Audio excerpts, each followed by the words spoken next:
വീശ് വീശ് വീശ്. എന്റെ കൈ അതൊന്നുമില്ല. കാശുണ്ടോ? ഞാൻ നിന്റെ ചിറ്റപ്പനല്ലേ, എന്നോട് തന്നെ കാശ് ചോദിക്കണം. അതൊക്കെ വീട്ടില് ചീട്ട് കളിക്കുമ്പോഴല്ല. എനിക്ക് കടമായിട്ടെങ്കിലും തന്നൂടെ. കടം തന്നാ തിരിച്ചു കിട്ടാൻ വലിയ പാടാ. അതുകൊണ്ട് അങ്ങോട്ട് മാറിയിരിക്കെ. കാശ് വെയ്യവിടെ വെക്കവിടെ. ഒന്ന് നോക്കട്ടെ. വെക്കാനല്ലേ ഞാൻ പറഞ്ഞേ. ഇങ്ങനൊക്കെ എന്നോട് തന്നെ കാണിക്കേ. ഇന്നലെ ഒരുത്തി നെഞ്ചത്ത് പച്ച കുത്തിയിട്ട് പോയി. എന്താ ഇരിക്കുന്ന കണ്ടില്ലേ? വാങ്ങിക്കൊടുത്തിട്ട് ഒന്നും അറിയാത്തവനെ പോലെ വെച്ചിട്ടുണ്ടോ നിനക്ക്? ചുമ്മാരി അറിഞ്ഞോണ്ടാണോ ചെയ്യുന്നത്? ഓസി കിട്ടിയാന്ന് പറഞ്ഞ് മൂക്കറ്റം വലിച്ചു കേട്ടിട്ട് അവനെ പറ ഒരു 5 രൂപയെങ്കിലും തടാ. നിങ്ങൾ കളിക്കേ. കാശ് വല്ലതും ഉണ്ടോ? അലമാറലുണ്ട്, പക്ഷെ താക്കോൽ എടുക്കാൻ മറന്നുപോയി. നിങ്ങളുടെ കൂടെ കൂടിയതിനു ശേഷം 10 പൈസ ഞാൻ കണ്ടിട്ടില്ല. ഇപ്പൊ നിങ്ങൾക്ക് കാശല്ലേ വേണ്ടേ? ഇതാവത്തം വരുന്ന കണ്ടില്ല, അവന്റെ ഇഷ്ടം പോലെ കാശുണ്ട്. അവൻ തന്നെ 4 അണയ്ക്ക് വകയില്ലാത്തവനാ. അവന്റെ അടുത്ത് കാണുവാണ്. ഉണ്ട്, അങ്ങനെ ഞാൻ പറയും. എടാ ഡക്ലസേ, എന്താ ഏട്ടാ ഇങ്ങ് വന്നേ. എന്തായിരുന്നാലും അവിടെ ഇരുന്ന് പറഞ്ഞാൽ മതി, എനിക്ക് വേറെ ജോലിയുണ്ട്. കയ്യില് കാശ് വല്ലതും ഉണ്ടോടാ? അതെ ഉണ്ടല്ലോ. അതിനിപ്പോ എന്നാ വേണ്ടേ? ഏത് കാശാ? പലിശക്ക് വാങ്ങിയ പൈസയാ. പശുവിനെ വാങ്ങാൻ വേണ്ടി പോവാ ഞാൻ. പശുവോ? ഒരുത്തിനും എന്റെ ജോലി കളയാൻ പറ്റത്തില്ലല്ലോ. ഞാൻ തന്നെ ആവൂല എന്റെ മുതലാളി. ഞാൻ തന്നെ എന്നെ നശിപ്പിച്ചെങ്കിലല്ലേ ഞാൻ നശിക്കൂ. ചേട്ടാ എന്തായാലും വിളിച്ചതല്ലേ, ഒന്ന് വന്നിട്ട് പോ. ഇതായിരിക്കും എന്റെ അവസാനത്തെ കൂടിക്കാഴ്ച, സംശയമില്ല. അല്ല എന്താ കാര്യം? ഇന്ന് നീ പശുവിനെ മേടിക്കും, നാളെ നീ വീടും സ്ഥലമൊക്കെ മേടിച്ച് വലിയ പണക്കാരനാവും, ഇലക്ഷനിൽ നിൽക്കും, പിന്നെ MLA ആകും, മന്ത്രിയാകും, അവസാനം CM ആകും. ഞങ്ങൾ നിനക്ക് വേണ്ടി കൊടി പിടിക്കണം അല്ലേ? നീ കാറിൽ ടാറ്റ കാണിച്ചോണ്ട് പോകും. ഞാനൊരു പശുവിനെ വാങ്ങുന്ന കാര്യമല്ലേ പറഞ്ഞുള്ളൂ, അപ്പോഴേക്കും നീ കൊടി പിടിക്കുന്ന കാര്യത്തിലെത്തിയല്ലോ. ഇതിപ്പോ ഞാൻ എന്താ ചെയ്യണ്ടേ? ഇവിടെ കച്ചേരി നടക്കുന്നുണ്ടല്ലോ, വന്ന ഒരു കൈ കൂടുമല്ലോ. എനിക്ക് ഒരുപാട് ജോലിയുണ്ട്, എന്നെ വിട്ടേര്. ഞങ്ങൾക്കൊന്നും ജോലി.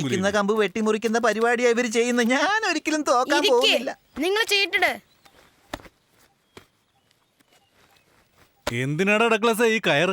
ചോദിക്കുന്ന ചോദ്യം വലിയ മണ്ടത്തരാന്നറിയില്ലേ? പശുവിനെ വാങ്ങി പോക്കറ്റിൽ കൊണ്ടുവരാൻ പറ്റുമോ? കയറ് കെട്ടിക്കൊണ്ടല്ലേ വരേണ്ടത് മണ്ടൻ. നീ കൈ ഇടുന്നുണ്ടെങ്കിൽ ഇട്, എനിക്ക് ജയിച്ചിട്ട് വേറെ ജോലിക്ക് പോകേണ്ടതാ. എത്രക്കാ കളിക്കുന്നേ? അല്ല നിങ്ങൾക്ക് എത്രയാ അത്യാവശ്യമുള്ളത്? പരമു, നിങ്ങൾ ചിലപ്പോ കത്തി എടുക്കുമായിരിക്കും. കളത്തി കളിക്കുമ്പോ ഞാൻ തന്നെയാ പുലി. ഞാനെങ്ങാനും ആ ചീട്ട് കയ്യിലെടുത്തെന്ന് വെച്ചോ, അതിനിടയിലുള്ള ജോക്കർമാരെല്ലാം കൂടി ചേർന്ന് വന്നിട്ട് കയ്യിലോട്ടങ്ങ് കയറിയിരിക്കും. അല്ലേ ഇട്ട് നോക്ക്. ഒരു 200 ആക്കാല്ലേ? നിങ്ങൾ ഇഷ്ടം പോലെ വയ്ക്കുന്നേ.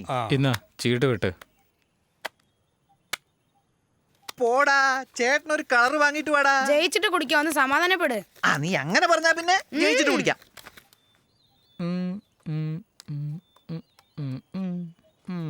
13 ജോക്കറായിരുന്നു. എങ്ങനെയാടേ അടിക്കുന്നേ?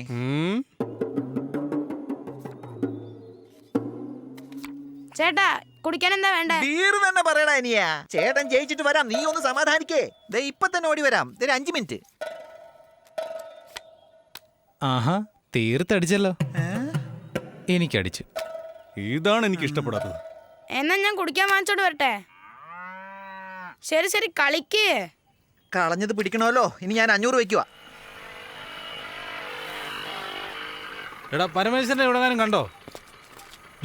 നിന്നോടാ ചോദിച്ചത്. നിങ്ങളെല്ലാം കൈക്കൂലി വാങ്ങി അവന്മാരിങ്ങനെ കയറൂറി വിട്ടേക്കാണല്ലോ. ഇനി എത്ര പേരെ കുത്തി കൊല്ലുവോ ആവോ. എടാ ഞാൻ ചോദിച്ചാനുള്ള മറുപടി പറയടാ. മോളിലിരിപ്പുണ്ട്, ഒരുപാട് വെച്ചോണ്ടിരിക്കേ. ചെന്ന് വാങ്ങി. നിന്റെ കഴുത്തിൽ ഒരു കയറിട്ട് വെച്ചേക്കുന്നത്. തൂങ്ങിച്ചാവൻ. ഒന്ന് പോ പോലീസുകാരാ. എന്താ ചേട്ടപ്പ ഇതിനുമാതിരി കൂറ നോട്ടാണല്ലോ. 28, 29, 30, 31. എണ്ണി ക്ഷീണിച്ചോ? നീ ഇപ്പൊ പഴയതുപോലെ അഹങ്കാരം കൂടുതലാ. മര്യാദക്ക് വിളിച്ചാ വരില്ലല്ലേ? അവനൊന്നും തരാതെ പോയി. ഞങ്ങളോട് മേടിക്കുന്നില്ലേ? അവിടുന്ന് വീതം മേടിച്ചാ പോരാ? അത് ഞാൻ നോക്കിക്കോളാം. ഇതിങ്ങി നാടാ. എന്താടാ കഴിഞ്ഞ ആഴ്ച വരാഞ്ഞ്? നാളെ 2 പേരും കോടതി വരണം, അല്ലെങ്കിൽ വിവരം അറിയും എന്നും പറഞ്ഞത് മൊത്തം പിടിച്ചു മേടിച്ചാ എന്താ? ഇത് വെച്ച് ഞങ്ങൾ എന്ത് ചെയ്യാനാ? എന്താടാ നീ കച്ചവടം പോലെ കണക്ക് ചോദിക്കുന്ന? കുത്തുമേടിക്കും. അതെ, മൊത്തമായിട്ട് കൊണ്ടുപോയാൽ എങ്ങനെയാ? ഇങ്ങടത്തെ എവിടെ പോലീസുകാരന്റെ പോക്കറ്റ് കൈ വെക്കുന്നു.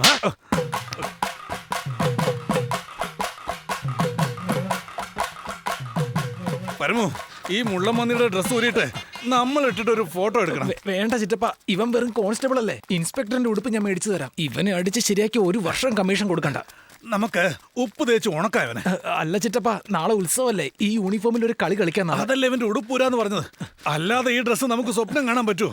പരമു, നമുക്ക് വല്ല നേർച്ചയുണ്ടോ ഈ മുള്ളമന്നിയെ പൊക്കിക്കൊണ്ട് നടക്കാൻ? നിക്ക് ചിറ്റപ്പ, കുറച്ച് ദൂരം കൂടെ ഉള്ളു. ചിറ്റപ്പ സ്ഥലം വന്ന് മുട്ടയടിച്ച് മുളക് പൊടി തേക്കാം. മുട്ടയടിച്ചാലും ശരി, കിട്ടയടിച്ചാലും ശരി, ആദ്യം ഒന്ന് താഴെ ഇട്. എന്റെ അമ്മോ, നാട്ടുകാരുടെ മുഴുവൻ ഓസി തിന്നല്ലേ. ഇട്ടോ താഴെ. എന്താ ചിറ്റപ്പ? 1 മിനിറ്റ്.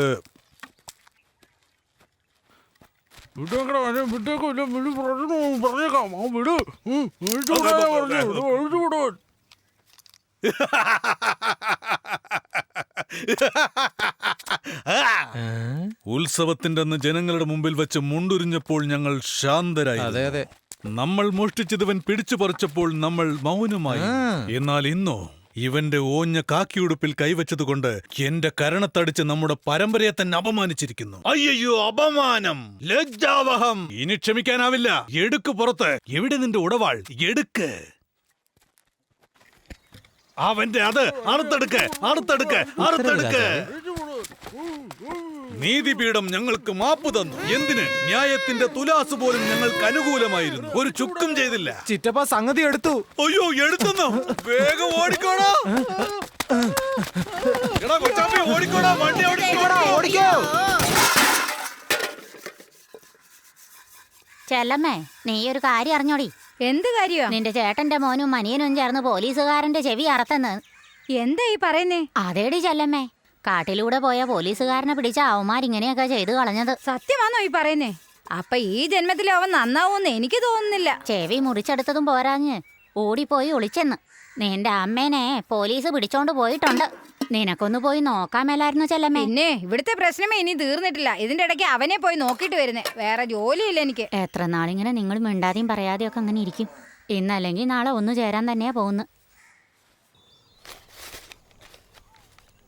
വായടച്ചിരുന്നിരുന്നെങ്കിൽ നാട്ടിലെങ്കിലും നിൽക്കായിരുന്നു. ഇപ്പൊ ഒളിച്ചിരിക്കേണ്ട കാര്യം ഉണ്ടായിരുന്നോ? എല്ലാം നീ കാരണോ. ഞാൻ എന്താ ചെയ്തേ? 4 കൊടുത്തിട്ട് പറഞ്ഞുവിടാണ്ട് എന്തിനാടാ ചെവി ഇറക്കാൻ പോയെ? ഇത് ചെയ്യാൻ പറഞ്ഞത് തന്നെ ചിറ്റപ്പനാ. ഇപ്പൊ എന്താ കാല് മറന്നേ? എടാ, ഞാനെപ്പോഴാ പറഞ്ഞേ? രാജാവിനെ പോലെ പുരാണം വിളമ്പിയത് മറന്നോ? ഇപ്പൊ അത് ഞാൻ തന്നെ ചെയ്തതാണെന്ന് വരുത്തി തീർക്കണം. അറിയാം നിങ്ങളെ കുറിച്ച്. എടാ, അന്ന് തലയ്ക്ക് ഭ്രാന്ത് പിടിച്ചപ്പോ ഞാൻ എന്തൊക്കെയോ അറിയാതെ പറഞ്ഞതാ. അത് നീ കാര്യമായിട്ട് സത്യം പറഞ്ഞ പൂജപ്പുര ജയില് കാണാതെ പത്തനംതിട്ട തൊടുപുഴ പീരിമേടെന്ന ലോക്കൽ ജയില് മുഴുവൻ കറങ്ങി നമ്മുടെ ജീവിതം തീരും. അതിന് നീ സംശയം. അത് വിടറാ. അതിനൊക്കെ ഒരു സമയം വരാതിരിക്കൂ. ചിറ്റപ്പ, കൊച്ചപ്പ നമ്മളെ വിളിക്കുന്ന പോലില്ലേ? ആണോ? ചിറ്റപ്പ, അവര് വന്നു. ഓടിക്കോ. എത്തിയോ? കയ്യിൽ കിട്ടിയ നമ്മുടെ കാര്യം തീരും. വേഗം വണ്ടി എടുത്തോ.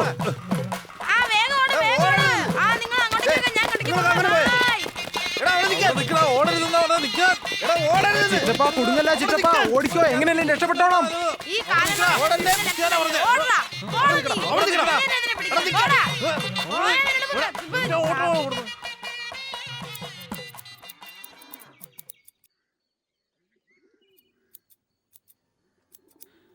മീശം വെട്ടിക്കൊണ്ട് ഇവിടെ ഇരുന്ന പുറത്തെ കാര്യം വലിയ അറിയുന്നുണ്ടോ?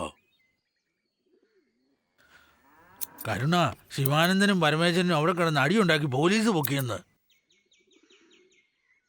ഞാനൊരു പ്രധാന കാര്യം പറഞ്ഞപ്പോൾ ഞാൻ മൂക്കിലെ രോമം വെട്ടിക്കൊണ്ടിരിക്കുവോ? കണ്ട നായ്ക്കളെ പറ്റി എന്നോട് പറയുന്നതിനോ? സാധാരണ വെട്ടുകുത്ത് കേസൊന്നും അല്ല ഇത്. പെട്ടെന്ന് ഇങ്ങോട്ട് പുറത്തോട്ട് ഇറങ്ങി വരാൻ. പോലീസിനെ ഇടിച്ച കേസാ. കേസ് സ്ട്രോങ്ങാ. 6 മാസം എടുക്കും പുറത്തു വരാൻ. ഈ സമയം നോക്കി നമ്മുടെ മുത്തുമണിക്ക് നല്ലൊരു ചെറുക്കനെ കണ്ട് പെട്ടെന്ന് കല്യാണം കഴിപ്പിക്ക്. ഞാനൊരു നല്ല കാര്യം പറഞ്ഞപ്പോൾ താൻ നമ്മളെ ആസാക്കിട്ട് പോവാണോ? എടോ ശവന്തീനി, താൻ ഇങ്ങനെ ഒരു നല്ല കാര്യം ജീവിതത്തിൽ ആദ്യമായിട്ട് എന്നോട് വന്ന് പറയുന്നേ. നിനക്കറിയാവുന്ന പയ്യന്മാരാരെങ്കിലും ഉണ്ടെങ്കിൽ പറ. 10 ദിവസം കൊണ്ട് ഞാൻ ഈ കല്യാണം നടത്തും.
എന്താ നിങ്ങൾ അവളെ വേദനിപ്പിക്കുന്ന പോലെ എന്തെങ്കിലും ഒക്കെ പറഞ്ഞു?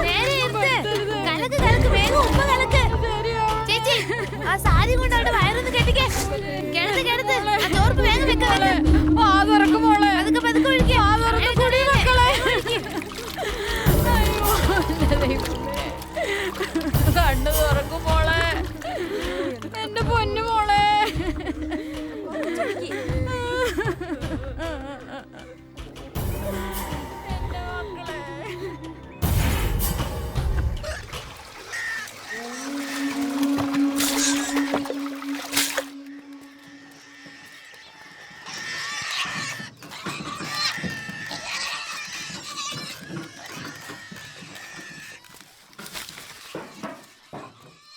കയ്യിരിക്കുന്ന കാശ് മുഴുവനും ചീട്ട് കളിച്ച് വീട്ടിൽ ചെല്ലുമ്പോ അടി വാങ്ങിക്കുന്ന തോന്നുന്നേ. മര്യാദക്ക് ഞാൻ പറയാ, ഈ കളി കൊണ്ടങ്ങ് നിർത്തിക്കേടോ. എന്താ ഇത്ര ധൃതി? എന്തോന്നാ ഇത് ദിവസം കുറച്ച് വരുന്നത്? എന്താ ചേട്ടാ ഇങ്ങനെ ഒരു ചോദ്യം? ശരിയാണോ നോക്കിയിട്ട് സാധനം എടുത്ത് അകത്ത് വെക്ക്. അല്ല, നീ എടുത്തോണ്ട് പോയ സാധനം അങ്ങനെ തന്നെ തിരിച്ചു കൊണ്ടുവന്നല്ലോ, എന്ത് പറ്റി? എന്ന് വെച്ചത് വലിയ ടൗണല്ലേ, ദിവസവും 10,000 രൂപയ്ക്ക് വെക്കാൻ ഉള്ള 500 വീട്ടിൽ 2 പേര് ചേർന്ന് കച്ചവടം നടത്തിയ ഇങ്ങനെയൊക്കെ ഉണ്ടാവും. ആരാ കച്ചവടം ചെയ്യുന്നേ? മീശക്കാരൻ ശിവരാമനില്ലേ, അവന്റെ അനിയന. അവനെന്തിനാ നമ്മുടെ സ്ഥലത്ത് വന്നേ? നീ അവരുടെ സ്ഥലത്തെങ്ങാനും പോയി കച്ചവടം ചെയ്തായിരുന്നോ? ഞാൻ എന്തിനാ അവിടെയൊക്കെ പോന്നേ? എനിക്ക് വേറെ പണിയില്ലേ? ജോക്കർ കണ്ടില്ലേ? ശരി, ഞാൻ പോവാ. കളി കഴിഞ്ഞു, എല്ലാരും വേഗം കാശെടുത്ത് വെച്ചേ. അതെ, അവന്മാർ എവിടെ കച്ചവടം ചെയ്തെന്നാ പറഞ്ഞേ?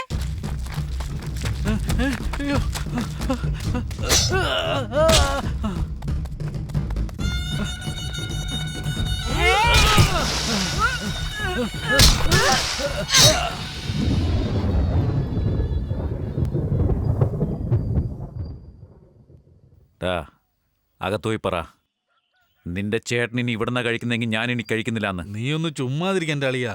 ഞാൻ 2 നേരം കഞ്ഞി കുടിച്ച് കിടക്കുക, അതില്ലാതാകണോ? പോയി വേറെ വല്ല ജോലിയും നോക്ക്. ഇതൊരാവശ്യമില്ലാത്ത പോക്കാണെന്നാണ് എനിക്ക് തോന്നുന്നത്. ആ പാറക്കെട്ടിൽ രാത്രി മുഴുവൻ ഉറക്കമൊഴിച്ച് ജോലി ചെയ്ത് കഷ്ടപ്പെട്ടുണ്ടാക്കി കൊടുത്തിട്ട് നമ്മുടെ സ്വന്തക്കാരെ അവൾ കൈവച്ചത് കണ്ടില്ലേ? അത് ചെയ്തില്ലായിരുന്നെങ്കിൽ ഞാൻ തന്നെ ചെയ്യേണ്ടി വന്നേനെ. സ്വന്തമാണെന്നല്ലേ? കഞ്ഞിക്ക് വകയില്ലാതെ അലഞ്ഞു തിരിഞ്ഞ് നടന്നപ്പോൾ സഹായത്തിന് ഒരുത്തനെ കണ്ടില്ലേ ഇവിടെ? ഇപ്പൊ എവിടെ നിന്ന് വന്നു ഈ സ്വന്തമൊക്കെ? അങ്ങനെ നമ്മുടെ ആളുകളൊന്നും ഉപേക്ഷിച്ച് ഇവിടെ ജീവിക്കാൻ പറ്റില്ല. കാര്യത്തിന് 4 പേര് വേണമെന്ന് ഓർക്ക്. എന്തിനാ ഇത് അവിടെ തന്നെ ചെയ്യണമെന്നുണ്ടോ? നമ്മുടെ വീടിന്റെ പുറകിലെ സ്ഥലത്ത് തനിയെ വളർത്തി കച്ചവടം ചെയ്തുകൂടെ? നമ്മുടെ സ്ഥലവും നീ ഇരിക്കുന്ന ഈ സ്ഥലവും ഉടുത്തിരിക്കുന്നതും എന്തിന് ഞാൻ ഈ തിന്നുന്നതും എല്ലാം അവിടുന്ന് തന്നെ വന്നതാ. ചുമ്മാ അത് തന്നെ പറഞ്ഞുകൊണ്ടിരിക്കാതെ അളിയാ. തൂണിയൊന്നു കുണിയൊന്നു എന്നൊക്കെ ഞങ്ങൾക്ക് അതൊന്നും വിഷയമല്ല. ഇങ്ങനെ ഒരു നാണം കെട്ട കഞ്ഞി കുടിക്കാൻ എന്റെ തലയിലൊന്നും എഴുതിയിട്ടില്ല. അത് കൊള്ളാം. ഇത്ര കാര്യമായിട്ട് പറയുന്ന നിങ്ങൾ ഇവളെ കെട്ടാൻ വരുന്ന സമയത്ത് 13-14 പവൻ തരൂ, നിങ്ങൾക്ക് ആകെ ഒരു മോളല്ലേ ഉള്ളൂന്ന് ദൈ അരച്ചോണ്ടിരിക്കുന്ന ഈ അമ്മ വഴക്കുണ്ടാക്കിയല്ലേ വാങ്ങിച്ചത്. അന്ന് നിങ്ങൾക്ക് വേണ്ടെന്ന് പറയായിരുന്നില്ലേ? ആ ചെലവ് നടത്താനും കൈനീട്ടി അവരുടെ നിന്ന് തന്നെ ആ കാശ് മേടിച്ചത്. അതാ നിങ്ങൾ വിറ്റ് തിന്നതും. ഈ സ്വന്തവും ജാതിയും ഒക്കെ അങ്ങ് മറക്കുന്നതാ നല്ലത്. തിന്നുന്ന ചോറിനോട് നന്ദി കാണിച്ചാൽ മതി. ഞാനതാ പഠിച്ചിരിക്കുന്നത്. വേറെ ഒന്നിനെക്കുറിച്ച് ഞാൻ ആലോചിക്കാൻ പറഞ്ഞതല്ല. നാളെ കുത്തുകൊണ്ടവൻ വന്നത്. കുത്തുകൊണ്ടവനും കുത്തുകൊള്ളാത്തവനും നേരിട്ട് എന്നെ വന്ന് കാണട്ടെ, ഞാൻ നോക്കിക്കോളാം. നീ എനിക്ക് വേണ്ടി വക്കാലത്ത് പറയേണ്ട ആവശ്യമൊന്നുമില്ല. എന്ത് പറഞ്ഞാലും എതിർപ്പല്ലാതെ മറ്റൊന്നുമില്ല. ഒരു മര്യാദ പോലും തരില്ല. അവള് വല്ല കൂടോത്രം ചെയ്തോ? എപ്പോ നോക്കിയാൽ അവളുടെ കൂടെ തന്നെയാണല്ലോ. ഇനി നിങ്ങൾ അവനെ ഓർത്ത് വിഷമിക്കേണ്ട ആവശ്യമില്ല. 4 പേരെ വിട്ട് തന്റെ അളിയനെ സ്വർഗത്തിലേക്ക് അയക്കാം. വെറുതെ മണ്ടത്തരം കാണിച്ച് ഓരോന്ന് ചെയ്തു കൂട്ടല്ലേ? അതെ, കുത്തുകൊണ്ടത് ഞങ്ങളുടെ വീട്ടിലാ. ഞങ്ങൾക്ക് കൊണ്ട് ദേഷ്യം. നാട്ടിൽ തലയോർത്ത് നടക്കണ്ടേ? അങ്ങനെ അങ്ങ് വിട്ടുകളയണമെന്നാണ് പറയുന്നത്. ഞാൻ വിട്ടുകളയാൻ നിങ്ങളോട് പറഞ്ഞില്ലല്ലോ. നിങ്ങൾ കൊല്ലോ പെട്ടിയിലാക്കോ പായ് പൊതിയോ എന്ത് വേണേലും ചെയ്തു, അതൊന്നും എനിക്കറിയണ്ട. എന്നാ ഒരു കുറവും നമ്മുടെ ജാതിക്ക് വരരുത്.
മോളെ ഛർദ്ദിക്കടി. നീ പേടിക്കണ്ടടി മോളെ. മുഖമൊക്കെ ഒന്ന് കഴുകി കൊടുക്കും. കുറച്ച് വെള്ളം കൂടെ കൊടുക്കും. മുഖം തുടച്ചേ.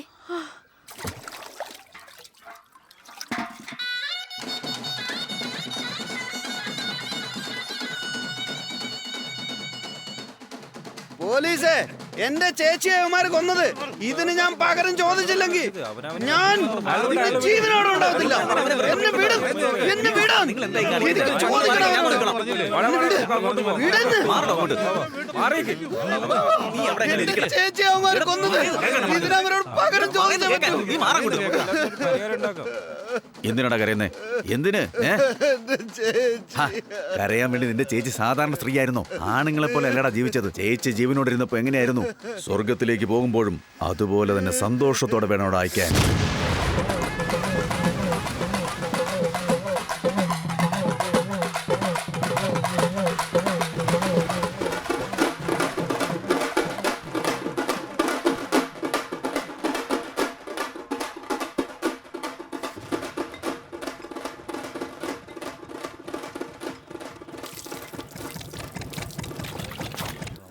പോ പോ പോ പോ പോ അങ്ങോട്ട് പോ. ഒരു വലിയ വീട്ടിൽ ജനിച്ച് ഈ താഴ്ന്ന വീട്ടിൽ നിന്ന് കല്യാണം കഴിച്ച് ഈ നാട്ടുകാരുടെ മുമ്പിൽ ഇങ്ങനെ ഇരുന്ന് വെള്ളം അടിക്കാൻ നിനക്ക് നാണാവുന്നില്ലേ? നിങ്ങൾ എന്തിനാ വന്നത്? അത് മാത്രം നോക്കിയിട്ട് പോയാ പോരെ. ഈ പുറത്തു നിന്ന് കുത്തുന്ന പരിപാടി എന്റെ അടുത്ത് ഇറക്കാൻ നോക്കണ്ട. എന്താ അളിയാ നീ എന്തിനാ അദ്ദേഹത്തോട് ഇങ്ങനെ സംസാരിക്കുന്നേ? അദ്ദേഹം നമ്മുടെ ആളാണെന്ന് നിനക്കറിയില്ലേ? തുടങ്ങിയല്ലേ? എവിടെയെങ്കിലും നിങ്ങളുടെ സമുദായക്കാരുണ്ടെങ്കിൽ ഉടനെ സ്വന്തമാണെന്ന് പറയുമല്ലോ അല്ലേ? ഏയ് വെറുതെ അല്ല, നിന്റെ പേരിൽ 12 കേസുണ്ട്. കുറത്തേക്ക് വേണ്ടി നീ ചെയ്ത കാര്യങ്ങളൊക്കെ ഞാനൊന്ന് ഞോണ്ടിയെടുത്താണ്ടല്ലോ. ജീവിതകാലം മുഴുവൻ നീ ഉണ്ട് തിന്നേണ്ടി വരും. ഏതോ നമ്മുടെ ആളാന്ന് പറഞ്ഞാൽ ഞാൻ വിട്ടേക്കുന്നത്. ഈ തെണ്ടികളെയൊക്കെ വിട്ടുകളാ, നമുക്ക് തനിയെ കച്ചവടം നടത്താം. പുള്ളിയും പറഞ്ഞല്ലോ അങ്ങനെ മതിയെന്ന്. ജാതി ജാതി ജാതി എന്ന് തനിക്ക് ഈ ചിന്തയില്ലാതെ മനസ്സിൽ വേറെ വിചാരമൊന്നുമില്ലല്ലോ അല്ലേ? അനാഥയായെന്നുള്ള വിചാരത്തിൽ ഒരുത്തി അവിടെ നിലവിളിച്ചോണ്ടിരിക്കുക. അത് കണ്ടിട്ടും നിങ്ങൾക്ക് ജാതിയാണ് വരുതല്ലേ? എന്തിനാണ് ഈ ജാതിയും മതവും? കാട്ടിക്കൊടുക്കാനും കൂട്ടിക്കൊടുക്കാനും ജീവനും കൊണ്ട് ഓടുന്നതുമൊക്കെ ഇതൊന്നും നമ്മുടെ ജാതിയിൽ പറഞ്ഞിട്ടില്ലല്ലോ. അത് ഞാനും ചെയ്യണമെന്നാണോ പറയുന്നത്? ആ താഴ്ന്ന ജാതിക്കാരി പോയാ എല്ലാം കഴിഞ്ഞു എന്ന് ആരും വിചാരിക്കണ്ട.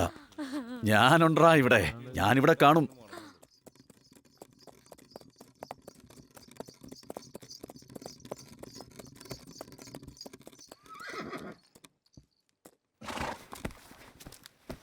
ഇറങ്ങി വാ.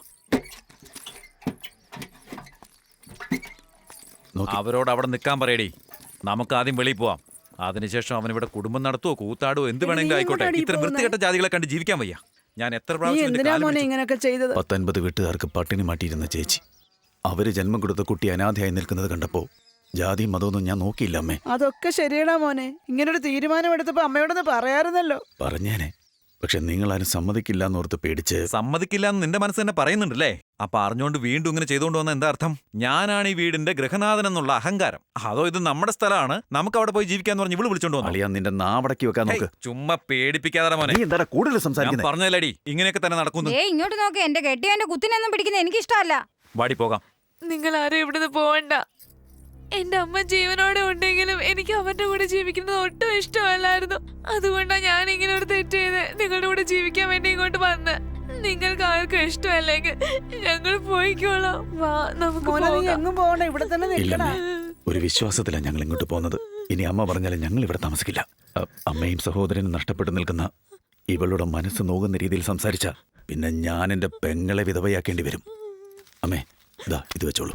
ഇത് വെച്ചിട്ട് ഞാൻ എന്ത് ചെയ്യാ? ഇതാണ് എന്റെ ഈ വീട്ടിലേക്കുള്ള അവസാനത്തെ വരവ്. ഇനി ഒരിക്കലും നിങ്ങൾ ആരും എന്നെ അന്വേഷിച്ചു വരണ്ട. നീ പറഞ്ഞില്ലേ വൃത്തികെട്ടോളെന്ന്, അത് എന്റെ കൂടെ തന്നെ ഇരുന്നോട്ടെ.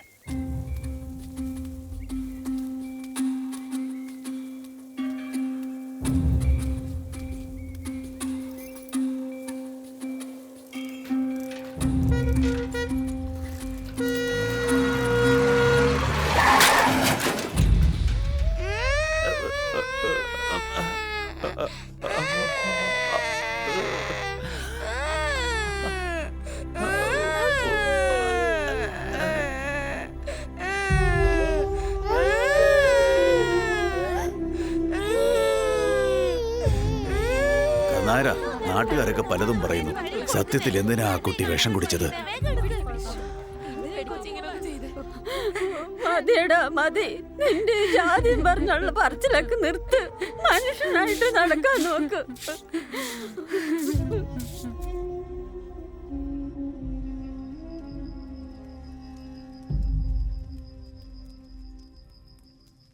കരുണാകര, പൊന്മുടിയിൽ ഒരു ചെറുക്കനെ ഞാൻ കണ്ടു. അടുത്ത വെള്ളിയാഴ്ച ഇങ്ങോട്ട് വരും. ഇതിനിടയ്ക്ക് ഈ കൂത്ത് നടന്നേ. ഇനിയിപ്പോ എന്താ ചെയ്യുന്നേ? എന്താ ഒന്നും മിണ്ടാതിരിക്കുന്നേ?